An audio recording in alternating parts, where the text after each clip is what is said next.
Esta es la isla Tromelin. Es tan árida como parece, tanto que solía conocerse simplemente como la isla de arena.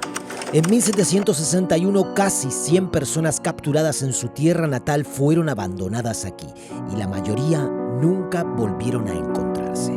Esta es su espeluznante historia. Todo comenzó en la noche del 31 de julio de 1761, mientras John de Lafargue analizaba entre dos mapas su próximo rumbo. Era el capitán de un barco francés conocido como Lutil y tenía prisa, pero poseer dos mapas del mismo área del Océano Índico que se contradecían no ayudaba. Después de partir de la costa este de Madagascar, el capitán Jean guiaba su barco en completa oscuridad, enfrentándose a vientos de hasta 20 nudos. Desafortunadamente, no necesitaba un mapa ni la capacidad de ver más allá de unos pocos pies delante de él para saber que su barco estaba desviado.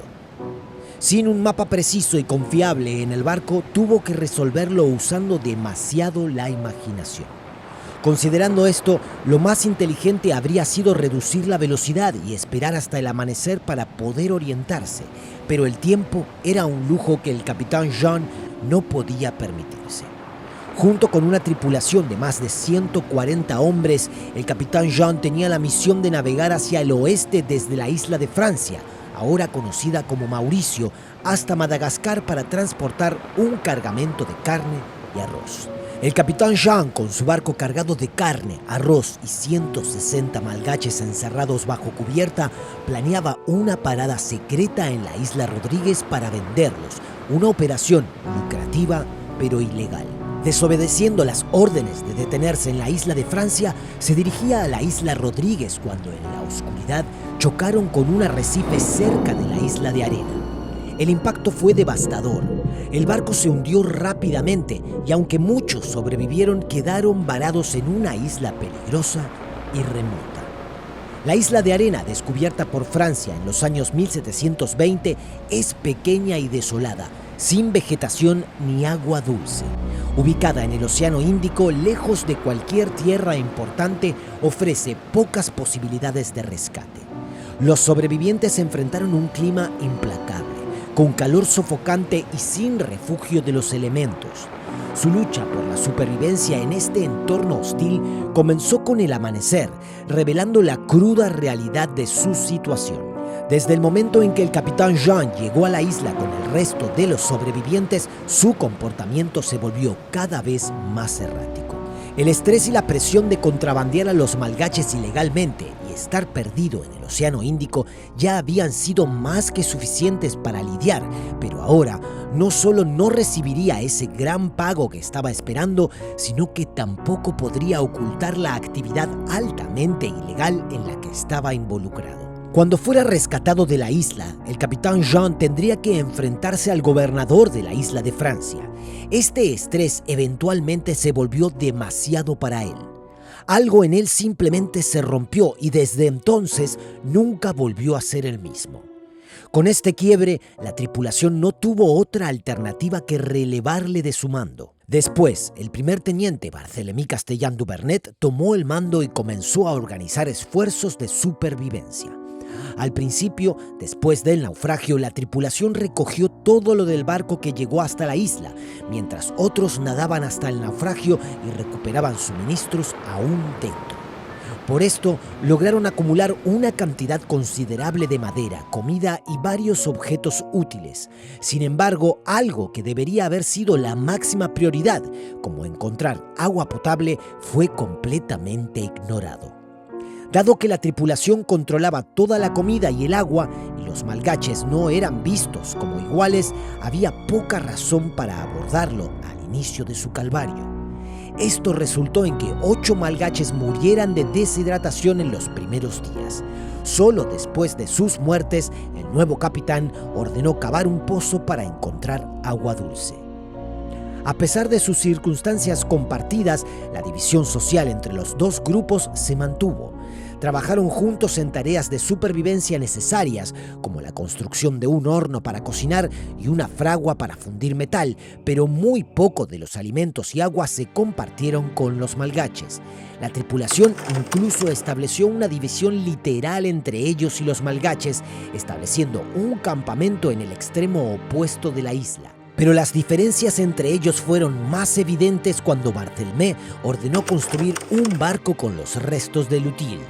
Increíblemente, la orden no era solo construir una balsa con la madera sobrante, era construir un barco literal desde cero. Cuando estuvo terminado, incluso le pusieron nombre al nuevo barco, llamándolo la Providencia. Luego, el 27 de septiembre, casi 2 meses después de su naufragio, la Providencia partió cargada y dejó la isla de Arena. Al hacerlo, dejó atrás a todos los malgaches supervivientes con solo la promesa de enviar un barco para rescatarlos. Después de 4 días en el mar, la Providencia llegó de vuelta a Madagascar.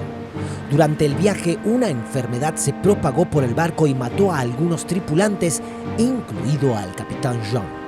Así que, con el comandante responsable de todo ahora muerto, Barthélemy fue llamado a rendir cuentas ante el gobernador de la isla de Francia al regresar. El gobernador estaba furioso y Barthélemy fue reprendido, pero a pesar de esto, todavía trató de convencer al gobernador de enviar un barco de vuelta a la isla de Arena. Desafortunadamente, el gobernador negó a Barthélemy cada vez que lo solicitó.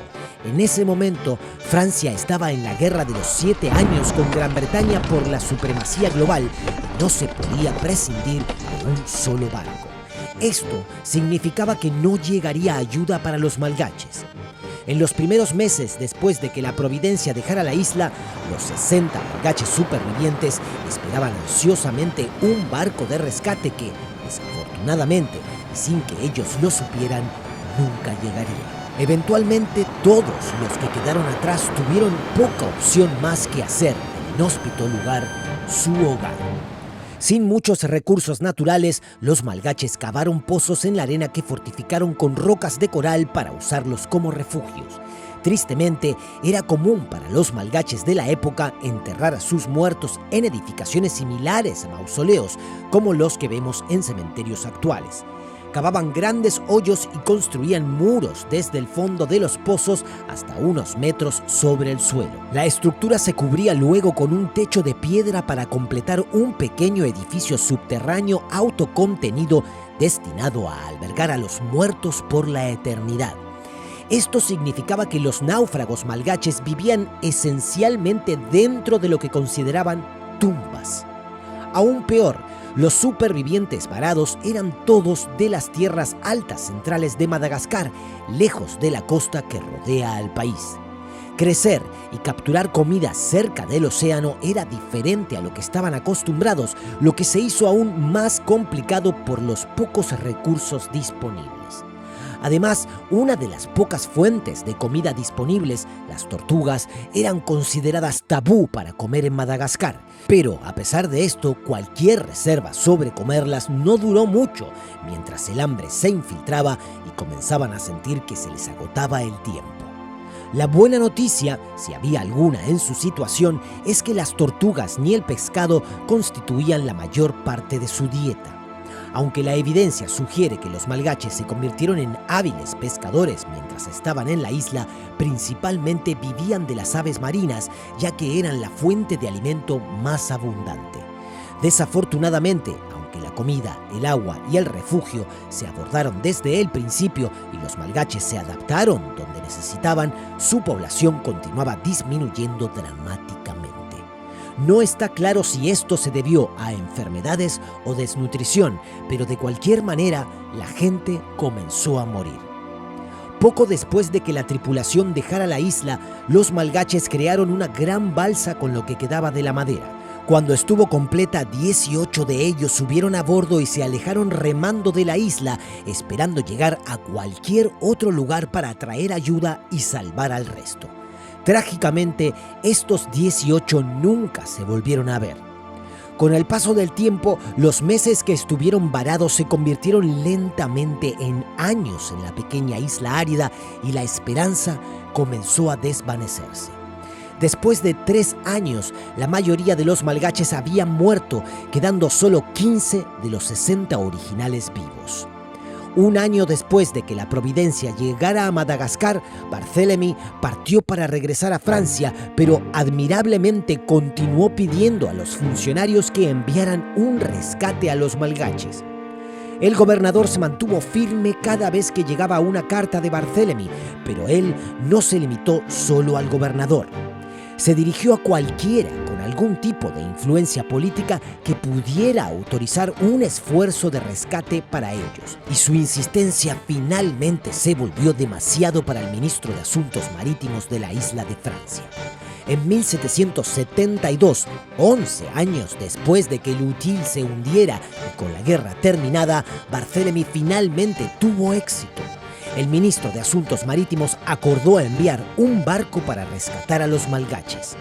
Desafortunadamente, este barco fue tan lento como la burocracia del rescate, por lo que pasaron otros 3 años antes de que algún barco partiera hacia la isla de Arena. Ni siquiera un avistamiento reportado por un barco de paso en 1773, ni la participación de los medios franceses por Barthélemy fueron suficientes para acelerar el rescate. Luego, finalmente y de manera frustrante, cuando el primer barco fue enviado a la isla de Arena en 1775, llegó al borde externo del arrecife, pero no pudo ingresar, por lo que regresó.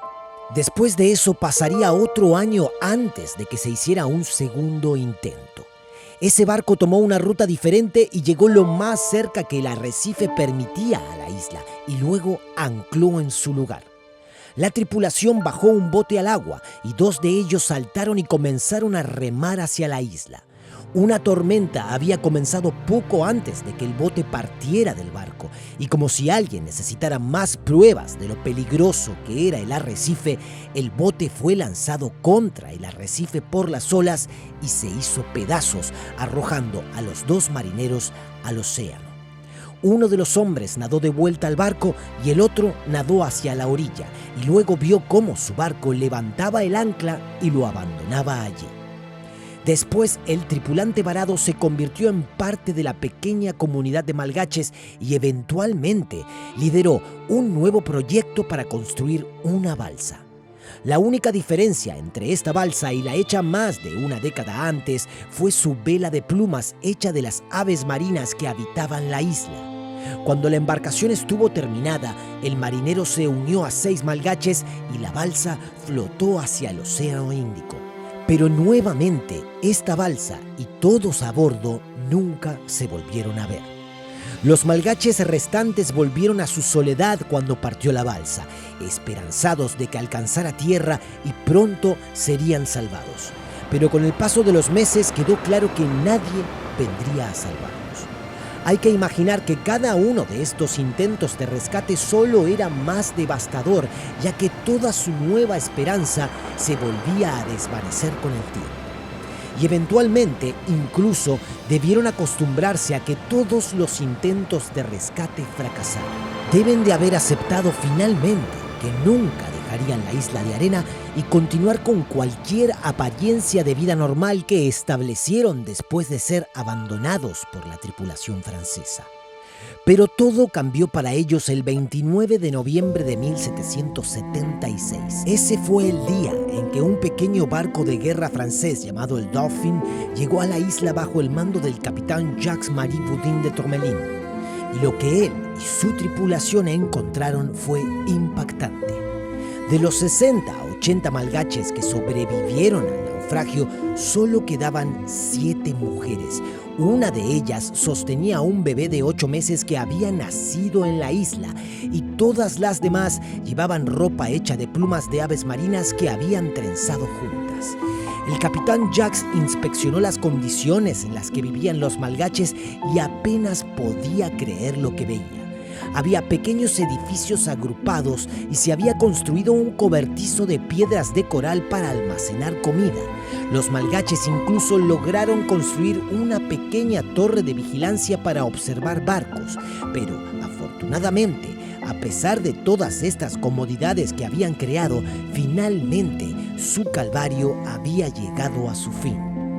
Cuando el capitán Jacques llevó a las mujeres y al bebé a bordo y el Dauphin se alejó de la isla, fue la primera vez que las malgaches estuvieron en otro lugar que no fuera la isla de Arena en 15 años. Las mujeres fueron llevadas a la isla de Francia y recibidas por su nuevo y empático gobernador. Inmediatamente las declaró libres y organizó llevarlas de vuelta a Madagascar, pero las mujeres se negaron a ir. No está claro si la negativa tuvo que ver con la posibilidad de ser parte de otro naufragio o alguna otra razón, pero el gobernador aceptó su decisión y en cambio les otorgó ciudadanía de la isla de Francia. El bebé, su madre y su abuela fueron acogidos eventualmente por el gobernador y continuaron viviendo con él en su finca. También les cambió el nombre y los bautizó, haciéndolos parte de su familia. Luego, después de que los demás se establecieron en la isla de Francia, la historia perdió el rastro de ellas y eso fue más o menos el final de su historia. Por su exitoso rescate de las malgaches, la isla de Arena fue renombrada en honor al capitán Jacques como Isla Tromelin, que es como se llama todavía el día de hoy. Y la pequeña isla arenosa todavía está en medio del Océano Índico. Debido a sus desafortunados habitantes, hace 300 años se ha convertido en un importante sitio arqueológico. Desde 2006 se han realizado 4 expediciones arqueológicas para descubrir cómo los malgaches lograron sobrevivir durante 15 años en un lugar casi completamente inhabitable. La primera expedición documentó y examinó los restos del naufragio y para entonces los únicos signos del naufragio eran los objetos que no se podían levantar a la superficie, como anclas, cañones, municiones y aparejos. De lo contrario, los malgaches habían logrado usar todo lo demás a su disposición. La siguiente expedición se centró en localizar artefactos y los restos de los que murieron mientras estaban varados. Los arqueólogos descubrieron 3 de sus edificios, incluido uno que casi con seguridad se usó como cocina. Contenía el horno que se construyó cuando quedaron varados por primera vez y un montón de tazones de cobre que los malgaches obtuvieron del barco. Los tazones mostraban signos obvios de desgaste, lo cual era un logro significativo considerando lo que tenían disponible. Arreglar los tazones de cobre requería colocar un parche de cobre sobre un agujero, pero los malgaches no tenían cobre suelto, pernos ni muchas herramientas. A pesar de esto, lograron obtener cobre del naufragio y luego lo fundieron y moldearon para crear un parche para el tazón. Para los remaches, enrollaron hojas delgadas de cobre y perforaron agujeros en los parches utilizando una combinación de hueso y otras herramientas metálicas. También se encontraron cucharas hechas a mano, así como un trípode de hierro que sostenía la cocina sobre un fuego abierto. También se encontró un gran tazón de plomo entre los artefactos de la cocina, lo que llevó a los arqueólogos a concluir que los supervivientes probablemente lidiaron con las consecuencias de la exposición al plomo en algún momento posterior de sus vidas. Luego, junto con los utensilios de cocina, la excavación descubrió piezas de joyería hechas de cobre que incluían anillos, collares y pulseras encontradas en la arena. Incluso había un peine que se había fabricado con cobre para desenredar el cabello. Estos pueden parecer descubrimientos insignificantes, pero eran señales de que los malgaches establecieron una pequeña sociedad en la pequeña isla árida. Y de alguna manera, contra todo pronóstico, lograron sobrevivir algunas de las peores condiciones inimaginables. En cuanto a los demás detalles sobre los 15 años que los malgaches pasaron en la isla Tromelin, se han perdido en la historia. Se realizaron una serie de entrevistas con cada una de las supervivientes, pero nunca se ha encontrado ningún registro de los detalles de su experiencia de primera mano.